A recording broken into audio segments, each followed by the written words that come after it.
Hello and welcome back to the Meraki Unboxed podcast.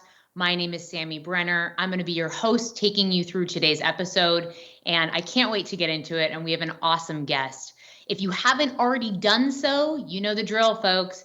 Download and subscribe. We have amazing content coming out every 2 weeks, and I know that folks listening are probably going to have a little bit more time on their hands. We're coming up on the holiday season. You're going to want to go on a walk, maybe get away from your family for a second. Perfect thing to do is download and listen to the Meraki Unboxed podcast. So go ahead and do that now. If you have ideas or you want to contribute to the podcast, we want to hear from you. Hit up my friend at Meraki Simon on Twitter. Tell us if you want to be a guest, if you have an idea, ways that you want to contribute. We are all ears, and the more feedback and input that we're getting from our listeners, the better. So if you haven't already done that, please submit some ideas and feedback. But without further ado, I'm going to go ahead and introduce our guest for today, and we're going to get into the fun part. So Julia Roquemore has been at Cisco Meraki for almost 9 years now. She started back in 2012 as a contract sales recruiter. Then she moved up as a team lead, eventually becoming the senior global talent acquisition leader. So she supports 4 different VPs within Meraki. So that bucket is sales, marketing, operations, and strategy. And her job really is to help them hit their goals of talent acquisition. She resides in Richmond, California. She's a wife. She's a mom of 4 beautiful children. She actually grew her family at her career and throughout her journey at Meraki. So we'll get into that a little bit more too. But without further ado, welcome to the Meraki Unboxed podcast. Julia, how are you? I am good. Thanks, Sammy, for the introduction. Thank you so much for having me. I am very honored to be here because I know all of the amazing guests that you've had here. So hopefully I do the podcast some justice today. But all is good. I have a feeling that you will. And yes, it is our honor to have you on as a guest. I have worked with you personally at Meraki. I was telling you before we hit the record button, you have such an amazing brand and you've cultivated some and done some pretty amazing things at this organization. Not to mention, you've seen so much change at Meraki over the last 9 years. So I can't wait to get into it today and pick your brain. Awesome. I look forward to it. Let's do it. All right. So I asked all my guests this question. Let's start from the very beginning. Julia, tell us your story. How did you get into recruiting, and tell us what brought you to Cisco Meraki? Absolutely. I'm going to refrain from sharing dates because I'm going to say I started recruiting when I was like 15, but it's been many, many years of recruiting.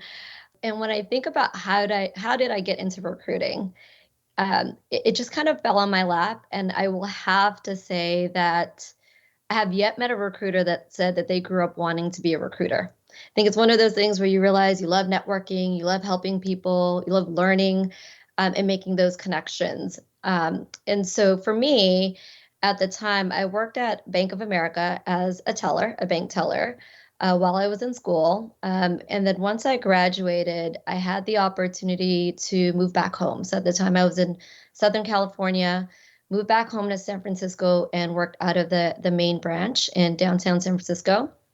So I think working in that banking center and also having some visibility just with the corporate office kind of led to my recruiting career. So I noticed there was high turnover within the teller role, just based on like training tellers up, about 6 to 8 months later, they were leaving the role. And I remember having a conversation with my manager at the time, and I probably owe it to her as to how I even got into recruiting. But I was trying to brainstorm with her. I'm like, what's going on? Why are people leaving? Like, we're training them up. We're spending all this time. They're really great at what they do, but they're out the door like less than a year. So not long after that, she pulled me aside and she was like, you know what? HR has reached out to me. They want me to be part of this teller turnover greenbelt project. And I'm standing there, I'm like, what does that mean? What is it? And she was like, well, based on our conversations, are you interested in stepping in for me? And I'm like, all right, sign me up. I don't know how I can, contribute to the conversations, but happy to do so. And she's like, everything that we talked about, the feedback you've shared with me, just, based on your observations, share that with the team. So I joined this project, and I remember walking into a meeting, and it was a bunch of like HR professionals, recruiters, and that was like the first time I was ever exposed to this work. And I was just like blown away by the conversations from, what are we hiring for? What are those skills? Why isn't it working out? What do we need to change moving forward to ensure, right, that there's longevity in this role, and create a positive experience for the employee and the organization. And I walked out of that first meeting and I went back to my manager and I'm like, I know I'm a teller today, but I think I want to be a recruiter. And I think you kind of manifest it. I put it out there in the universe, and timing is everything. The corporate office in in Los Angeles, the Bank of America team was hiring a recruiting coordinator. So I interviewed for that role, and that's kind of how I started my journey in recruiting. Wow, that's amazing. So it really was kind of like a spark of inspiration where you kind of got pulled into something, and then you're in this meeting with folks from HR and recruiting, and it just captures your attention, and you're like, okay, there's something here for me. Yeah, yeah, and I think also having an amazing manager who was like, I see this is an interest of yours, and there's an opportunity for you to get more visibility, more insight. Are you interested in stepping in? So I think if it weren't for those conversations, just also the support of my manager at the time, I don't know if I would be where I'm at right now. So I probably should be reaching out to her to thank her. There you go. Well, and it goes back to good leaders, right? Figuring out what fuels and drives your people and what excites them, and then leaning into that with them. And it might not still be on your team, but the whole goal is to promote you. And she did that within B of A, which is really cool. So you got this recruiting coordinator role at Bank of America. Now, how did you jump over to Cisco Meraki? How was that transition? Yeah, so I after how long was I there? I've lost count. It was a couple of years of being in a recruiting coordinator role. After B of A, I joined an agency for 5 years. And during that time, I was dating my now husband, who is based in San Francisco, who brought me back home. And if you were to ask my mom, she was like, "Oh my gosh, it took a man to bring you home. We wanted you home this whole time." So she always teased me about that. But I came home to be closer to now husband and family. And so I was searching for opportunities in the Bay Area. And ironically, a friend of mine who I also worked with at Bank of America was a recruiter at Meraki. And so I connected with her, and she was like, "Julia, you got to check out this company. It's a tech startup. We're actually hiring. We have a sales recruiting happy hour," which, Sammy, I know you're probably very familiar with. She was like, "Just, meet with the team." And I'm like, "You're crazy. I know nothing about tech. Like, I don't know what I can bring from a recruiting perspective, but hey, it's a happy hour. You'll be there. I'd love to catch up." So I went to the event, learned a little bit about Meraki, but more so really got to meet the people of Meraki. And I was just blown away by the individuals that I got to meet through that event. So that's kind of how I was introduced to Meraki, and then from there went through the interview process, came in the office, saw the whole startup vibe, was blown away by it, and started off as a contract sales recruiter for Meraki. Wow. And you came in 2012. Was that right before the acquisition? Was it right after? It was 6 months before. So I believe I joined June of 2012, and then we were acquired in December. So right before we got acquired. Wow. Pre-acquisition. Love it. So that's very cool. And the story behind how you got into recruiting and how you kind of landed at Meraki. Let's fast forward a little bit. Now you are the global talent acquisition leader for those 4 departments that we talked about before, which is amazing. For those people listening who aren't sure, like, what does that entail? What does that title mean? What are your priorities? What does your day look like? Yeah, absolutely. So as a talent acquisition lead, I actually have the pleasure of leading a team of talented sales and business talent consultants, aka partners, aka what we know recruiters, and they play a significant role on Meraki's growth, while also having the opportunity to partner with our business leaders to drive their people strategy. So when we talk people strategy, that includes understanding their business priorities and what are the skills through those priorities that they need to grow and scale their organization. So of course there's, the hard skills, which shows up differently for the teams that I support, whether it's, marketing, sales, operations, data science, finance, HR.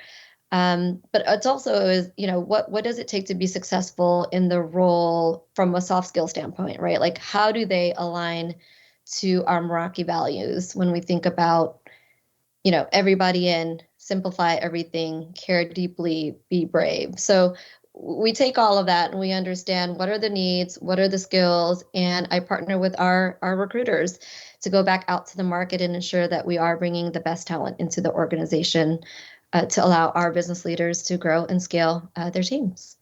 Yeah, thank you for diving into that. I love that you touched on hard skills versus soft skills. Have you seen that change in the last, decade, that you've been in the business and kind of recruiting? I mean, I think a metric that we used to measure all the time on was hard skills, right? Especially for sales. It's pretty black and white. Did you hit your number? Are you driving metrics? Talk to us a little bit about like that soft skill portfolio and how are our senior leaders leaning into this more, or looking at that metric just as much as almost hard skills are a factor?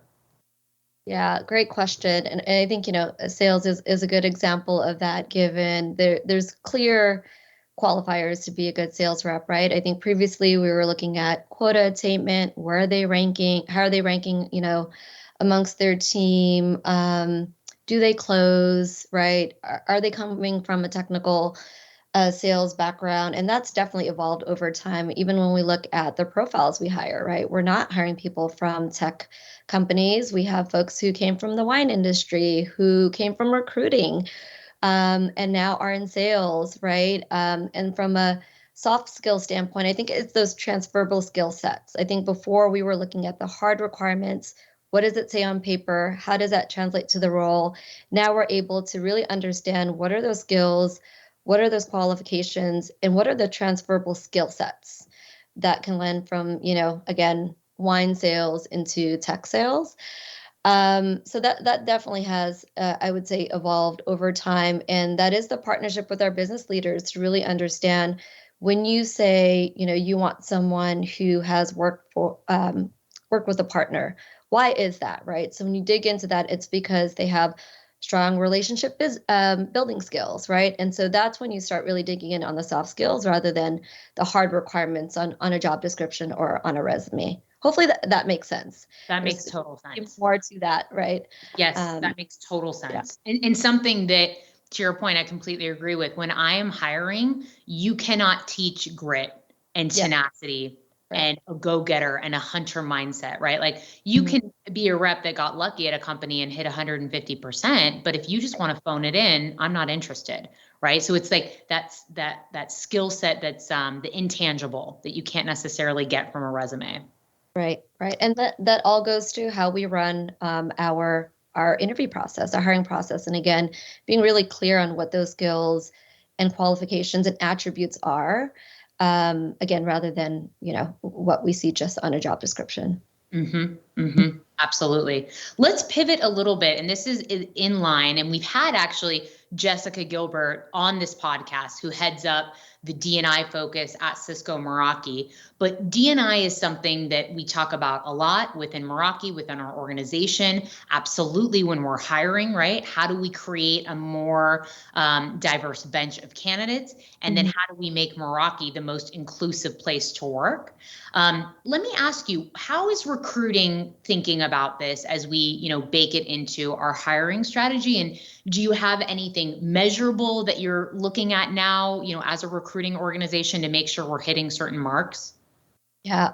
Well, first off, shout out to Jessica Gilbert. She's an amazing partner. So really appreciate just all the work that she's done and just the partnership overall. From a TA standpoint, I think there's a couple of things that we look at, right, when we are thinking about bringing in more diverse recruiting strategy. I will say first and foremost, it's not one person's job. It's not one person, one team's job. It has to show up on all levels.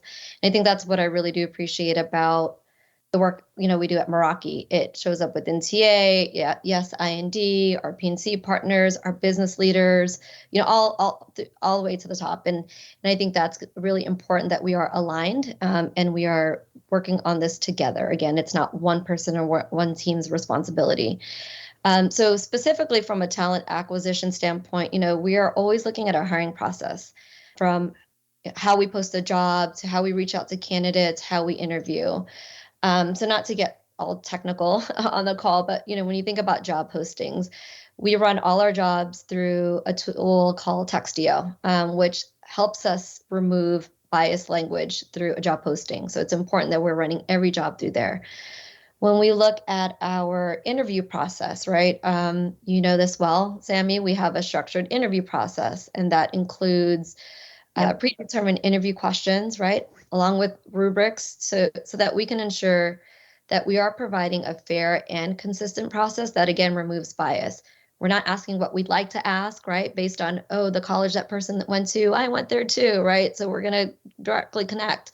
Or they play the sport that I'm into, but really, again, based on those, the predefined skills, attributes, and qualifiers, how are we providing questions and rubrics that are tied to the role, instead of, again, on things that we'd like to ask, because you're immediately connecting with that person based on familiarity, right? And I think, again, this overall helps us fairly assess the candidate and their whether they are, aligned to the opportunity.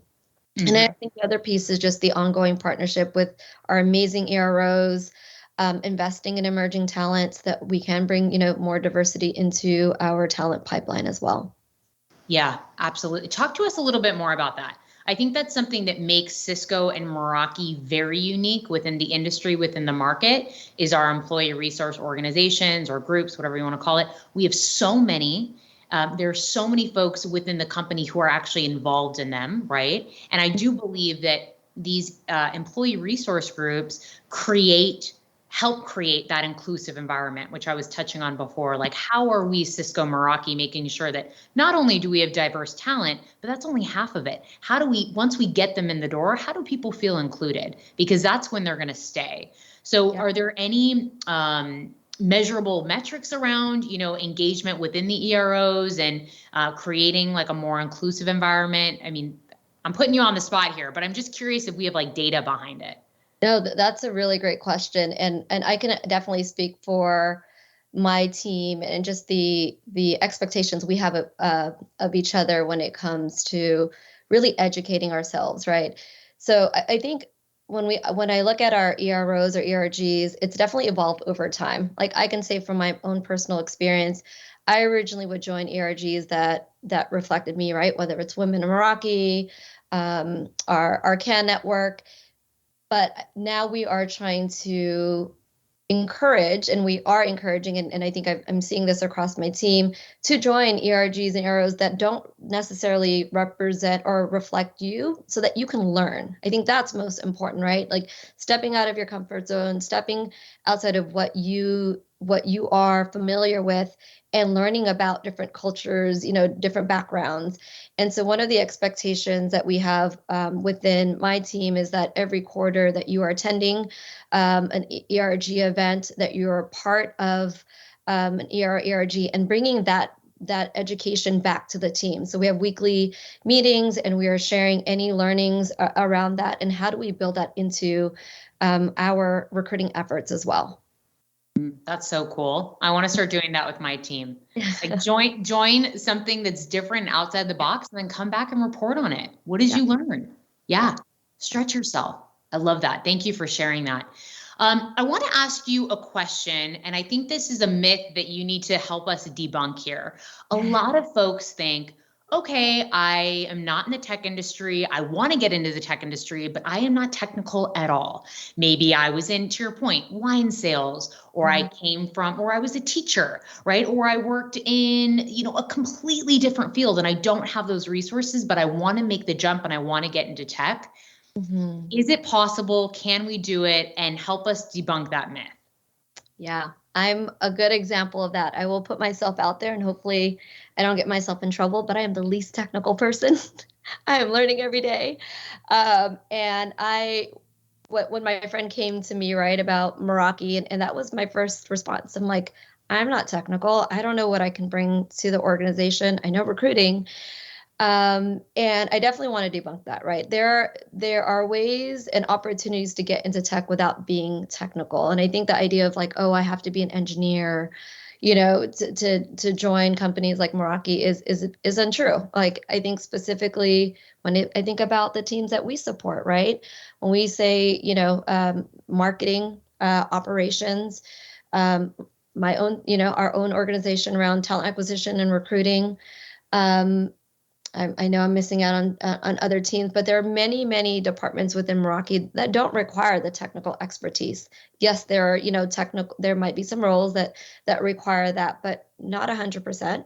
That is not true for all roles. So I want to encourage, like folks to lean in, check out the roles, have the conversations, and don't be, what's the word I'm looking for, intimidated by those job postings. I think the best thing you can do is apply and have a conversation with the recruiter, or, if it's not a fit at that time, understand why. But you don't know, you don't know what you don't know until you kind of lean into it and ask the question. But there's so many opportunities within the tech industry that does not require a technical background. And again, I am a good example of that. Yep. Amen. Preach. Same here. I came from a polling company, which was tech. It was SaaS, but I didn't know a network and I had to learn it from the ground up. And when I first started, I was like, oh, these people made a huge mistake. I don't even know what a switch is, but look at me now, right? Well, and I No, think that's the great. amazing thing about Meraki. Like that is our culture to learn, right? And in addition to the training that's provided to you when you join the organization, it's just ongoing opportunities, whether it's lunch and learns, whether it's learning directly from your team members. This podcast is a great example of that. Like there's so many resources that will help you be successful in your role, regardless of having that technical background. 100%. Yep. If you're a candidate out there listening or a hiring manager or someone thinking about, applying at Cisco or Meraki, if you are sharp and intuitive and you are a quick learner and you're hungry, like absolutely do not, be intimidated by the fact that this is technology because you can learn. And we provide so many amazing programs, resources. Julia, you were talking about Ignite, right? Like a 2-week basically onboarding where it's a crash course in networking. So lean into that and don't be intimidated because you will learn. So thank you for debunking that myth. Absolutely.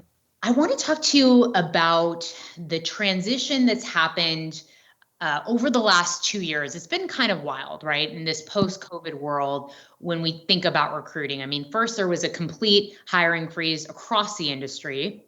Yeah. Right? No one was really moving. And then all of a sudden, I think we've seen a big shift in the market where there's a ton of people moving, finding new jobs. I keep hearing when I'm talking to other managers, it's a candidates market right now, right? There's so many job opportunities out there.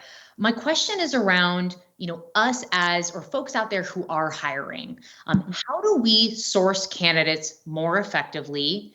How do we kind of partner with recruiting? Are virtual events still a thing? Because I know we're not doing our happy hours yet. Like, how do we attract an amazing candidate pool when there's so much competition out there right now? Yeah, really good question. And I'm all about like the human approach. I think we we need to lean in right now, right? The market, yes, it's a candidates market, but it's a very different market from, a year and a half ago. And we need to really understand like what is most important to individuals as they're looking to, join an organization. I think that's one piece of it. But I think the other piece too, like our hiring managers, our leaders are one of our most valuable partners when it comes to finding great talent. Like they are our best talent magnets. And I think we can all agree, right? Market is hot. We're all getting reached out by recruiters. And while I will always appreciate my fellow recruiters because we are good at what we do, but I think that connection and outreach from our business leaders go a long way, right? Again, it's that human interaction. It's not about just like applying to a portal or responding to a LinkedIn message, which you should, because there's great conversations behind that, candidates. But I think candidates do appreciate hearing from the hiring managers directly, right? And really learning about the opportunity and the team. I think it really goes a long way. So I look at it as, I think in sales, right? There's ABC, always be closing. I think for us, it's when it comes to building our talent pipeline, it's maybe ABR or ABN, always be recruiting, always be networking. I think, our business leaders are, whether they are in front of amazing customers, clients, they have probably the most robust network based on previous companies they come from, folks that they've interviewed previously that we can, connect with. I think that there's just so much there. And again, it goes a long way when we can directly partner with our business leaders around hiring. Yeah. Yeah, 100%. I love the always be recruiting. That's my new motto.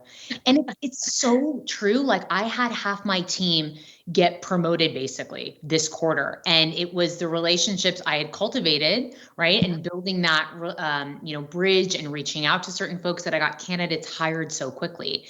So I live and die by this now, because as a manager, there's nothing worse than having to backfill and have open seats, within your patch. So you want a full house of candidates. You cannot stop thinking about recruiting, even when you do have a full team, right? Because things change so quickly. Yeah. That's why you're an amazing leader. Congrats to you to hear just all of the movement within your team, positive movement. Oh, thank you. Well, I didn't even pay her to say that, you guys. I promise. It's true. It's true. Well, I want to talk to you too a little bit about like what's going on in the market right now, specifically because recruiting is on the front line. Meraki was very much a hub centric and a hub focused culture, meaning, we have our San Francisco office, London, Sydney. Now we have our Chicago office. And we had the inside sales org especially thrived off of that in-office environment, and COVID obviously turned that on its head. And now I know we're starting to have discussions about coming back to the hub. But what about hybrid work, or those candidates you talk to who do want to stay fully remote? Like what is Meraki's approach as we're making plans to go back in the office, but we're still in the midst of this pandemic? Can you kind of shed some light on our approach as a company, and then what you're also hearing from candidates? Yeah. So I think, as we're speaking to candidates, I think the trend there, like flexibility is really important right now, right? And whether that's the ability to work, 100% remote or have the opportunity to come into the office.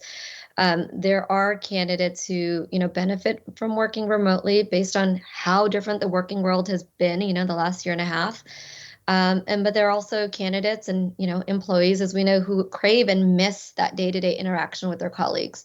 So I think from a hiring standpoint, it is important that we, as hiring managers, are very clear on what it means to be successful in the role, regardless of remote or in office, right? How does this structure support the project scope, what I'm hiring for? How do we ensure that we have the same 5-star experience when we are remote or in office? I think those are things that we need to be very clear about before we go out to market with the role, right? With an opportunity. Ultimately, people are looking for a work-life balance. But I also think some of us can say that even working from home hasn't really solved that. I mean, I think that 5-minute break that I would have in the office to grab one of the amazing snacks, I am now interrupted by my 2-year-old who's like, "Mom, can you play with me for the next 5 minutes right before my next meeting?" But we do need to lean into that, right? And what are those needs? I think more than ever, to ensure that we have a positive employee experience overall. So clarity on what is expected of that role. What does that mean for the individual, if they are remote or if they're in office, before we start recruiting for an opportunity. Mm-hmm. And to your point, like making sure that candidate's experience is a 5-star experience, whether they're in the office or remote, right? How do we provide equity in that experience that they're having, whether they're in the office or outside the office, because there's benefit to both. And I think, you saying flexibility is something that we're keeping top of mind, and working with that hiring manager and figuring out what that role really needs is going to be crucial. It's not a one size fits all approach, right? Yeah, no, you're so right. Equity, regardless of, where you sit. That's a really good call out. Yeah. Yeah.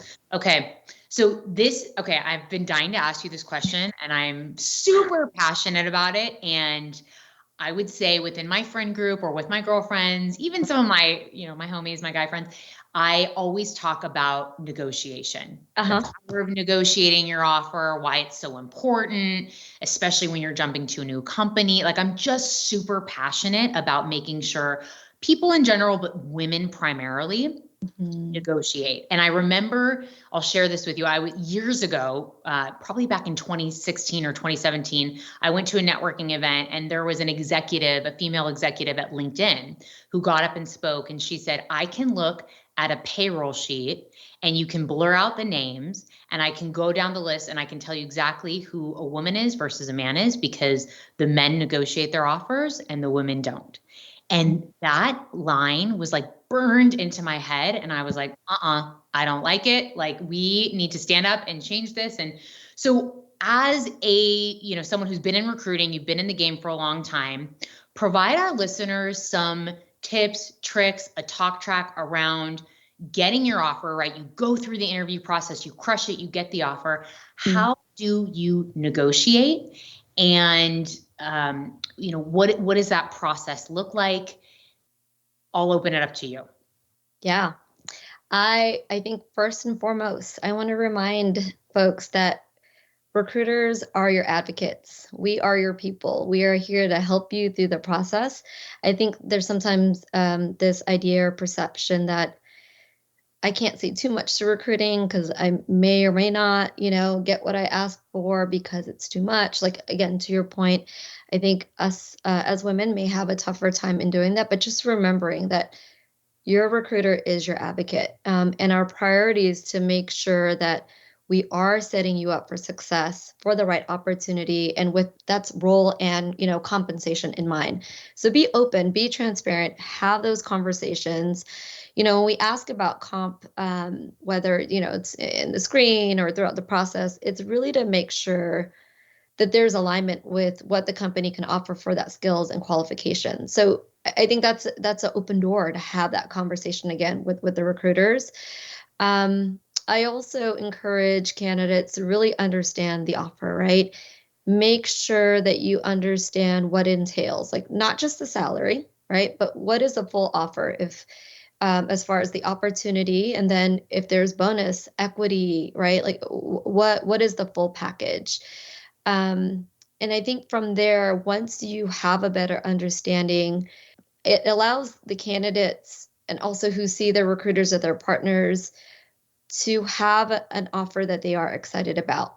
So I think in summarizing that, it's having that transparency and partnership with your recruiter, knowing that we are your advocate, and having those conversations, like knowing that we are here to support you through that journey. Because I think it's most important for us as recruiters that you have a very positive experience in your hiring process, but also as you enter the organization that you are excited and 200% bought in and ready to take on this next role, right?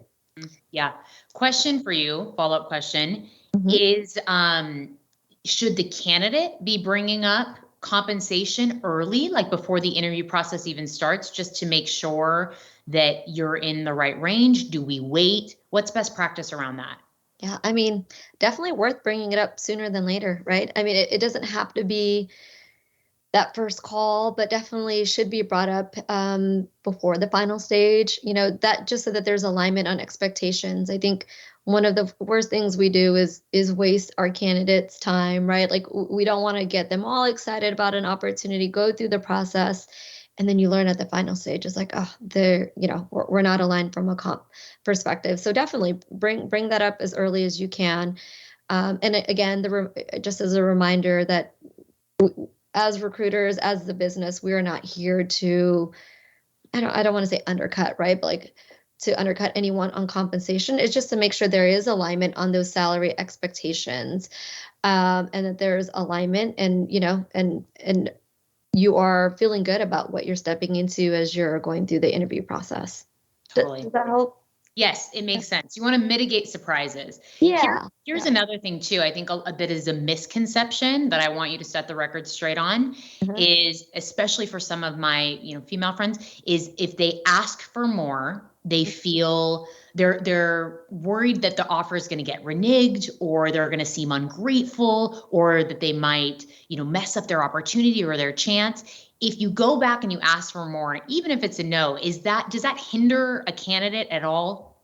Absolutely not. And it should not, right? I think, again, I think there's this perception of, if I do ask for more, it'll work against me. And it is important, I think, and this goes both ways, that recruiters are partners in this process, right, with our candidates, and we're ensuring that there's alignment on both ends. From a business and candidate standpoint, I would definitely have those conversations. I would definitely ask. And I think, again, you don't know until you ask. And just ensuring, I think, based on the relationship you have with your recruiters, be honest, be transparent. And I think our role as a recruiter is to go back to our business leaders to understand, why is this individual asking for more, right? And aligning that back again to the opportunity, to the skills that this person is what the skills this person is bringing into the role, rather than they just want more because they heard it pays more in the market, right? So I think if we understand more of the why and the business justification around it, that allows us to have a conversation with our business leaders around the ask. Okay, I love that. So tips and tricks: know your why, come in prepared, express your value, and kind of the number that you want to be at early, and really come in with a story, not just, well, because I heard it was more. No, you need to sell us on that value, right? What is the why behind that number that you're asking? Right. Okay, great. Well, hopefully that was helpful. I learned a lot, and you heard it here first, folks. You can ask for more, even if it's a no, right? You won't look back and have second regrets. And I think that's something that a lot of folks are just scared to do. So it's so good to hear you say that's not a mark against a candidate through the interview process. Yeah, it should never be.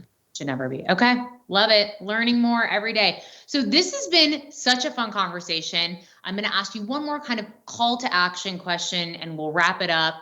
Thank you so much again, Julia. I've had a blast. How do we, for folks out there who are very inspired by this call, they might be outside of the Cisco Meraki organization. They might be at Cisco saying, well, this is so awesome. Now I need to jump over to Meraki. How do we prepare our candidates to show up best in the interview process? What is something that you see, or a common maybe pitfall that candidates walk into, or that you see a lot as a theme within recruiting, that you could kind of give some coaching or guidance around? Yeah, and I apologize if I sound like a broken record, but I say this because we definitely appreciate, and it means a lot to recruiting to have that connection and partnership with our candidates. And I think, I'll go back to saying that recruiters are your partners. We are your advocates. We are here to help you, to ensure that you are coming into the right role for you. And if you decide to join the organization, that it's the best experience that you have through the interview process and once you're with the organization. So recruiters are your advocates. We want what's best for you when you join the organization. And I think in doing that, it helps when candidates are open, and they're transparent about where they are, right, in their process, in their decision making. And that way it makes the whole process feel more personal and less transactional. Again, like humanizing that interaction. I think, again, reminding, folks that we are people too, and we are here to help you. Meraki builds products, but we're not products. We are people. So just like really humanizing that and that partnership, and just reminding folks that we are here to ensure that you have the best experience overall, not only in the process, but once you join the organization. So again, that transparency and partnership from beginning to end it will go a long way. And I think one of the most exciting things that we see too as recruiters is once someone joins the organization, seeing them grow in the org and they come to us, they're like, hey, I remember that chat that we had. I know we had some tough chats, or I had some concerns around the process, and had it not been for that conversation we had, I don't think I would be where I am today. And that's so rewarding for us. And I think that's one of the many things I will say I love about recruiting, about talent acquisition, is one, like seeing someone join an organization and continue to grow and thrive in the role that they're doing. Oh yeah, that's got to be so gratifying, right? It's like the fruits of your labor paying off, and seeing people get hired and be really, really successful and start their careers here at Meraki, which I've seen so many folks do. So, and I want to highlight, you're really saying, as a candidate, lean on recruiting to help you be prepared for the interview, right? Yes, absolutely. I think one of the things we do, right? We set time with candidates to prep them for interviews. If it's a request from a candidate, we will take the time, because again, we want to make sure that you are prepared, you feel good about what you're stepping into, and that's just one of the many things that your recruiters can provide you. So lean in, partner with them, let them know what you need, and it's a two-way street, right? And I think that partnership is key. Yeah. Open mouths get fed. That's my favorite. I'll get fed. Yes. You want it, you got to ask for it. So take the initiative, set up the time. We have an amazing team who's here for you and wants to help you and see your success, right? Mutually. Absolutely. Oh, love it. Julia, that's a wrap. Thank you so much Is for it over? being a guest. This has been amazing. Thank you, Sammy. I appreciate you for, giving me the opportunity to share more about myself and talk about, our amazing talent acquisition team. So hopefully this is one of many.